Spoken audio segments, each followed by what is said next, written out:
Hey guys, how's it going? Today I want to speak about the subject of, are people ethically obligated to improve themselves? Well, I don't think that people are obligated to do anything really. We are free people, and our society in some ways has given us so many rules and so many things, so many expectations.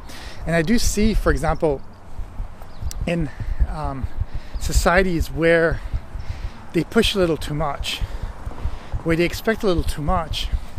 That happens a lot in the Asian countries, like in Japan and Korea and stuff like that, where you see high levels of suicide, and it's due to the fact that they are pushing the society to be a certain way, pushing them to do certain things, to have that job, to be part of that society. And it does work for a big chunk of people.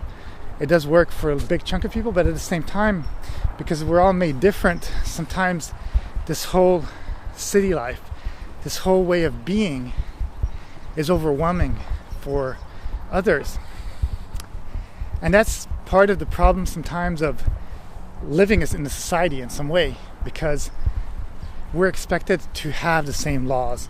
We're expected to have the same rules. You know, go to school from 6 years old to 18 years old. You have to vote.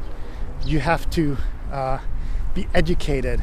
You need to be able to be part of society, to be able to make money, and you have to be successful. But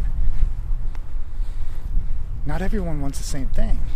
Kind of like how everyone looks a little bit different when you look at them, be it some people are tall, some people have blue eyes, some people have blonde hair, some people are black, some people are Asian, some people are whatever you want to call it. You see, we're all different, and we're so different that we're actually able to recognize a person from one face and the other, kind of like proving that pretty much everybody has some sort of difference. And even sometimes if you look at the DNA and all these things, somebody might look physically similar, but then you study their DNA and they're actually not even from exactly the same ancestry or place of birth, and they wouldn't even be family related.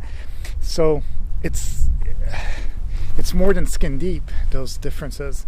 It's not all about the visual, it's about what's going inside. And sometimes it's, again, those silent things, those things that we can't see, that are the hardest to change, because we say, well, everybody has 10 fingers, 10 toes, a brain, nostrils, a mouth, stuff like that. And to some extent, most of us have, because you have to live. I mean, we're all it. One thing we'll say that's constant is we have to breathe, we have to go to the toilet, we have to sleep, we need to have our heart pumping correctly and stuff like that in order to live. But these are biological things. Now, what's happening in the brain, it's all chemicals, and it's all things that are changing all the time. And to expect everyone to be the same is just difficult. We're similar. We definitely have a lot of similarities, I'll say that we have a lot of things that are very similar, that basically are sort of constant. But at the same time, we have a lot of things that just are not the same. And being able to function within society, function within that world, and say that everyone has to be able to make themselves better, say that everyone has to be able to be part of the society, and for them to be wrong if they don't want to do it. I say this: I try not to judge people. Unfortunately, everyone does judge at some level or another. But I always say, if you seem like you're content with the way that you're living and you're not complaining about it, I say, you do everything that you want to do. Now, from the moment that somebody is complaining, saying they're sad, they want to change this, they want to change that, they want to be more successful, blah blah blah, whatever they want to say, and they come to me and they ask me, or they start repeating it to a lot of the people around me, and they start to ask advice, well, then that's when I start judging, and that's when I start caring, because then I start saying, like, okay, well, that person or this person has so much potential, because they do want to make a change, they do want to be better than themselves, but then they're not. and they're just complaining. And a complaint is something that kind of bothers me in some way, because I used to complain a lot and I used to point fingers a lot. But then through time, I learned that there's no point in complaining, and there's no point in pointing fingers, literally pointing, There's no point in that. There's literally, it doesn't like add anything to my life. It just adds, it just makes people look like I'm a complainer, or say that I'm a complainer. So I say that, again,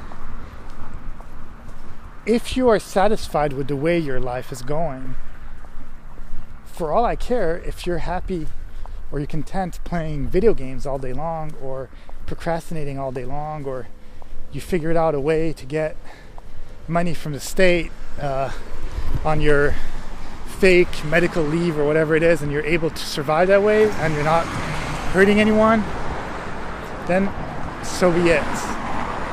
But the moment that you you're hurting people, we'll say, even, where you're hurting people, where you're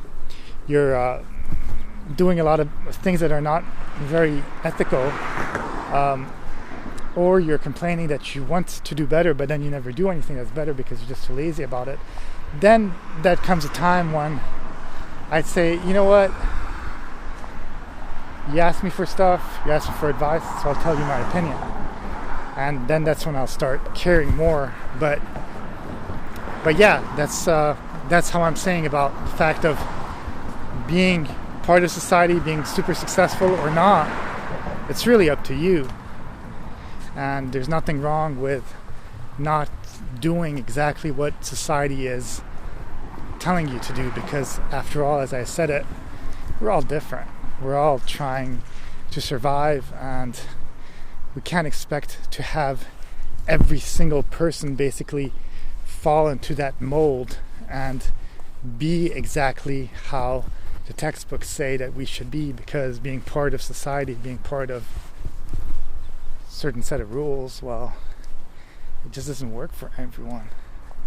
We're just too different, and we all have different things, and the lucky people are actually the people who do fall under those norms, who have those big dreams, who have those ambitions, who have that willpower to just do stuff because their brain is wired that way. So they got lucky, not just on a genetic point of view, but more so just on the fact that in this time in history, they got what it has, or they inherited what it was in order to be good in the way that our society works. Well, that's it. That's all I have to say on the subject. Have a great day, and I'll see you in the next video.